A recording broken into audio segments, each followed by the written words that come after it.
개인 투자자들이 느끼기에 최근 막 유망해진 그런 산업이면요.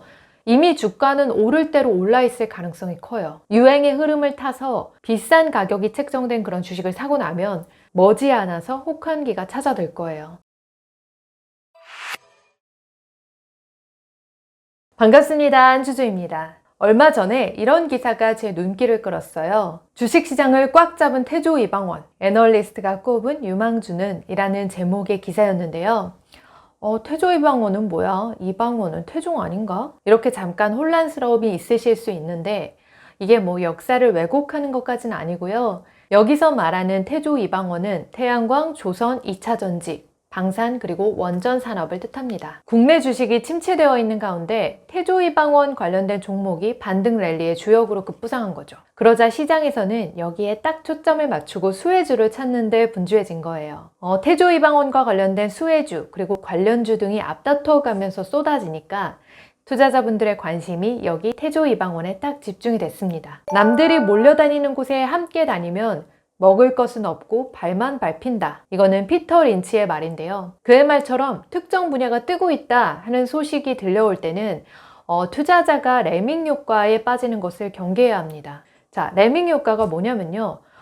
단체로 절벽에서 투신하면서 집단 자살쇼를 펼치는 포유류가 있는데 얘네들이 바로 레밍이에요. 이 친구들의 집단 자살쇼는 몇 마리의 레밍이 절벽으로 뛰어가는 것으로 시작합니다. 이것을 본 주위의 동료 레밍들은 같은 방향으로 함께 뛰어가는 거죠. 영문도 모른 채. 그렇게 수백, 수천 마리가 함께 막 뛰어가는 거예요. 함께 막 몰려가는 레밍들은 절벽을 만나도 멈출 수가 없어요. 왜냐면 이게 다 같이 몰려가니까 눈앞이 가려져서 절벽을 볼 수도 없거니와 절벽이 코앞에 펼쳐졌다는 것을 이제 인식했을 때는 이미 늦은 거죠. 어라? 이거 뭔가 잘못된 거 아니야? 이렇게 직감했을 시점에는 뒤에서 몰려오는 동료들에 의해서 밀려 떨어지고 마는 거예요. 이런 현상은요, 주식시장에서도 되게 자주 볼 수 있는 현상입니다. 다수의 견해를 추종하면서 특별한 이유 없이 투자하는 것을 주식시장에서는 그래서 레밍 효과라고 칭해요. 레밍의 신세를 면하는 방법은요, 아주 간단합니다. 일단 달려가는 것을 멈추고요. 조금 멀찍이 그들을 떨어져서 바라보면 되는 거예요. 아, 요즘에는 이런 투자가 유행하고 있구나. 이 분야는 왜 떠오르고 있는 거지? 이렇게 생각하면서 그 달려가는 레밍들을 지켜보면 그만이에요.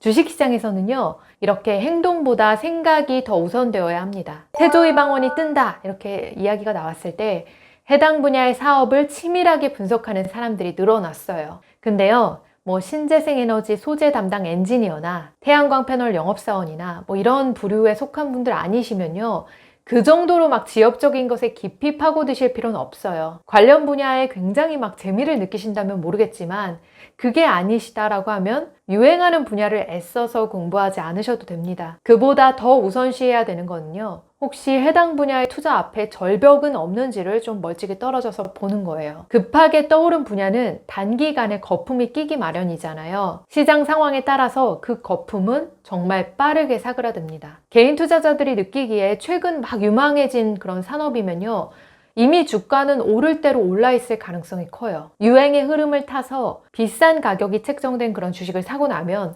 머지않아서 혹한기가 찾아들 거예요. 그날이 오면 하락 또는 보합이 장기적으로 이어지는데요. 개인 투자자가 이런 하락과 보합의 장기 시점을 무사히 통과하기는 참 어렵습니다. 물론 유행이 대세가 되는 경우도 있지만요, 이거 극히 드물어요. 그러니까 유행일 때 들어가시는 것보다 대세가 된 것을 확실히 확인을 하신 후에 천천히 발을 담그는 편이 낫습니다. 서둘러서 투자를 해야 되는 그런 좋은 자산은 없으니까요. 정말 좋은 자산이라면 이게 장기적으로 성장해 나가기 때문이죠. 특정 시즌에 유행하는 주식은 경기 민감주의 특성을 가진 경우가 많아요. 경기 민감주는요, 경기 사이클에 민감하게 반응하는 업종이죠. 주식시장에서는요, 이 경기 민감주를 시크리컬이라고 부릅니다. 여기에 속하는 업종은 보통 철강, 조선, 그리고 화학, 정유, 건설, 기계 이런 것들이에요.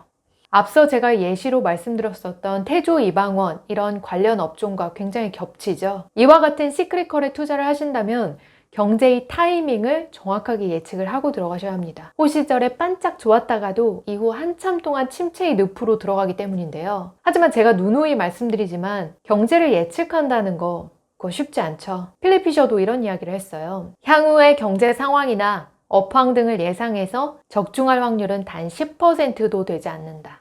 이렇게 필립 피셔가 이야기했을 만큼 예측이 정말 어려운 거죠. 저는 경기 민감주, 그러니까 시크릿컬을 일종의 천수답 사업으로 봅니다. 천수답은요, 오로지 빗물에만 의존하는 형태의 논을 뜻해요. 이 논은 하늘에서 비를 내려주지 않으면 농사를 지을 수 없는 곳이에요. 시크릿컬에 속한 사업은 마치 천수답처럼 해당 분야의 단비가 내리는 시기에만 흥하는 경향이 있어요. 만약에 가뭄이 찾아들면요, 천수답은 때 아닌 농한기를 맞게 되는 거예요. 이 시기가 닥치면 정말 긴 보릿고개를 각오해야 합니다. 그러니까 시크릿컬에 투자하신다는 건 이런 천수답 논을 가지고 매번 하늘에 기우제를 지내셔야 된다는 걸 뜻하는 거죠. 참 불편할 거예요. 근데 증권사 애널리스트들은 업의 특성상 이렇게 저 같은 개인 투자자들처럼 느긋하게 가기는 어려워요. 이분들은 유행을 빠르게 쫓거나 새로운 유행을 발굴해서 고객들한테 소개해야 되거든요. 이 전문가들한테 시크릿컬은 정말 좋은 먹거리가 되겠죠. 왜냐하면 경기 순환에 따라서 고객들이 거래를 늘리기 때문이에요. 개인 투자자들은 국내 증권사의 수익이 주로 어디서 나는지를 기억해야 돼요. 증권사의 수익의 정말 많은 부분은 거래 수수료에서 비롯됩니다. 그러니까 증권사는 금융 브로커 역할을 하는 거예요. 그러니까 즉 중개인의 역할을 통해서 돈을 버는 게 가장 그들의 수익에서 메인이라는 거예요. 그래서 증권사 담당자들은요, 고객들이 새로운 분야에 관심을 갖게 하고 이를 통해서 또 고객들이 더 많은 거래를 할 수 있게끔 그걸 이끌어내야 돼요. 이런 이유 때문에 애널리스트들이 밤을 새워서 그 해당 분야를 공부하고 리서치하면서 여러분들한테 그 내용을 전달을 하는 거예요. 개인 투자자들은 애널리스트 등 전문가들이 신성장 동력을 발굴하는 것을 빠르게 막 쫓아다닐 필요는 없다고 생각해요. 개인 투자자들에게는 업계의 전문가분들보다 훨씬 더 큰 장점이 있기 때문이에요. 개인 투자자는 유행에 민감할 필요 없이 내돈내산의 자유를 누리면서 그렇게 편하게 투자하면 됩니다. 요즘 자주 나오는 말 중에서 포모라는 게 있어요. 포모 증후군이라는 건데요.